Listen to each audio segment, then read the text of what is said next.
السلام علیکم ورحمۃ اللہ وبرکاتہ۔ تو دوستو، آپ تمام خیریت سے ہو؟ الحمدللہ خیریت سے ہوں گے۔ تو دوستو، ہمارے اسلامک القصوہ چینل پر آپ کو دین سے جڑی باتیں اور واقعات مل جائیں گی، تو ہمارے اسلامک القصوہ چینل کو لال بٹن دبا کے سبسکرائب کر لے اور بازو کے بیل آئیکن کو بھی دبا دے، تاکہ ہمارے آنے والے ویڈیوز کو آپ روزانہ دیکھ سکیں۔ تو چلیے دوستو، آج کی یہ ہماری ویڈیو شروع کرتے ہیں۔ تو دوستو، آج کی اس ویڈیو کے اندر میں آپ لوگوں کے سامنے فرعون کی باندھی کا ایک واقعہ رکھتا ہوں۔ آپ لوگ اس ویڈیو کو پورا دیکھیے اور آخر تک دیکھیے۔ اگر یہ ویڈیو میں آپ کو کچھ بھی معلومات ہو یا کچھ بھی اچھا لگے تو ایک لائک ضرور کر دینا۔ تو میرے دوستو، فرعون کو کون نہیں جانتا؟ وہ اللہ کا باغی تھا، اللہ کا دشمن تھا، اللہ سے بغاوت کرتا تھا، خود خدائی کا دعویٰ کرتا تھا۔ لیکن اللہ نے اس کی حالت کیا کر دی تھی؟ دوستو، اس کی ایک باندھی تھی، فرعون کی بیٹی کو تیار کرنے والی، اس کے سر میں کنگھی لگانے والی۔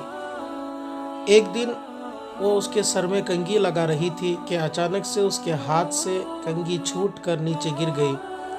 جب اس کنگھی کو اس عورت نے اٹھایا تو بسم اللہ کہتے ہوئے اٹھایا، تو وہ فرعون کی بچی نے پوچھا کہ آپ نے کیا پڑھا؟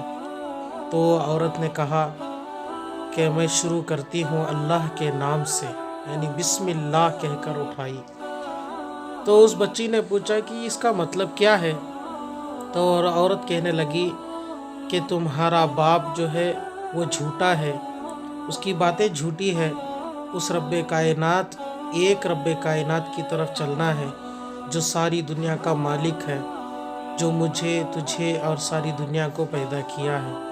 جب یہ بات سننا ہی تھا، وہ بچی بھاگتی ہوئی دوڑتی ہوئی اپنے باپ کے پاس گئی اور فرعون کے سامنے کھڑی ہو کر پوچھنے لگی کہ ابو جان، آپ تو کہتے ہیں کہ آپ ہی پوری دنیا کے رب ہیں، خدا ہے، لیکن ہماری باندھی جو ہے وہ یہ کہتی ہے کہ ساری دنیا کا پالنے والا، آپ کو بھی پیدا کرنے والا، مجھے بھی پیدا کرنے والا، اور سب کو دنیا میں بنا کر دنیا سے بلا لینے والا بھی ایک ہی رب ہے، وہ ہے اللہ۔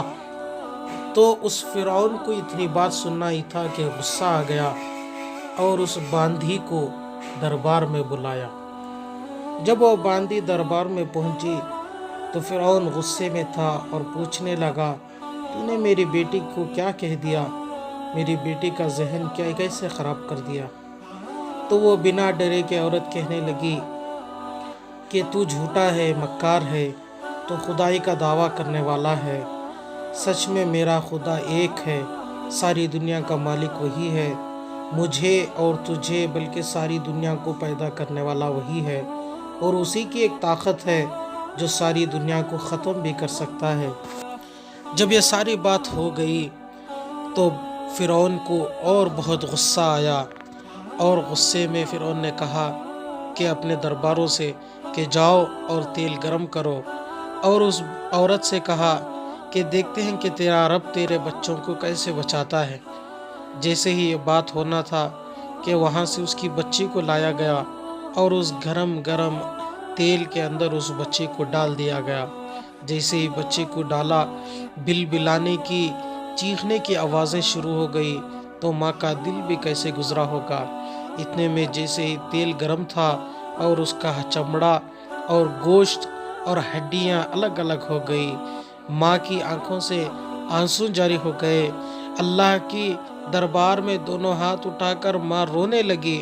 اتنے میں اس تیل کی کڑھائی سے بچے نے اللہ کی طرف سے آواز دی کہ اے ماں، آپ مت رونا، میں آپ کو جنت میں ملوں گا۔ اتنی بات سننا تھا، صبر کے ساتھ کہا کہ اے فرعون، تیرا ناس ہو، دنیا کے اندر اللہ تجھے غارت کرے، آخرت میں بھی تجھے غارت کرے، برباد کرے۔ تو نے میرے بچے کو زندہ جلا دیا، آج میرا مولا یہ سب کامیں دیکھ رہا ہے، کل کو میں بھی اس کا بدلہ ضرور لوں گی۔ یہ بات کہنا ہی تھا، اس کو اور غصہ آیا اور درباروں کو حکم دیا کہ اس کو بھی مار دو۔ جیسے ہی دربار گئے اور اس کو بھی ختم کر دیا۔ تو میرے عزیز دوستو، یہ تھا اللہ پر ہونے کا بھروسہ، اللہ پر ہونے کا توکل۔ تو دوستو، اس باندی کا تو اللہ نے بہت ہی اونچا حشر کیا، کیونکہ جب میرے اور آپ کے آقا جناب محمد رسول اللہ صلی اللہ علیہ وسلم حضرت جبرائیل امین علیہ السلام کے ساتھ اللہ کے دربار میں آسمانوں کا سفر کر رہے تھے، تو اس وقت میں کئی دور پر ان کو ایک خوشبو آنے لگی جو عمدہ خوشبو تھی۔ تو اللہ کے نبی صلی اللہ علیہ وسلم نے پوچھا کہ اے جبرائیل کے یہاں جنت ہے؟ تو حضرت جبرائیل علیہ السلام نے کہا کہ نہیں اللہ کے رسول، یہاں جنت نہیں بلکہ اس باندی کی خبر ہے جس باندی کو فرعون نے اس کے بچوں کے ساتھ دفن کر دیا۔ تو دیکھا دوستو، اللہ کی محبت اپنے بندوں سے کتنی ہوتی ہے۔ تو دوستو، ملتے ہیں اگلی ویڈیو میں۔ اس ویڈیو کو یہیں پر ختم کرتے ہیں، تب تک کے لیے اللہ حافظ۔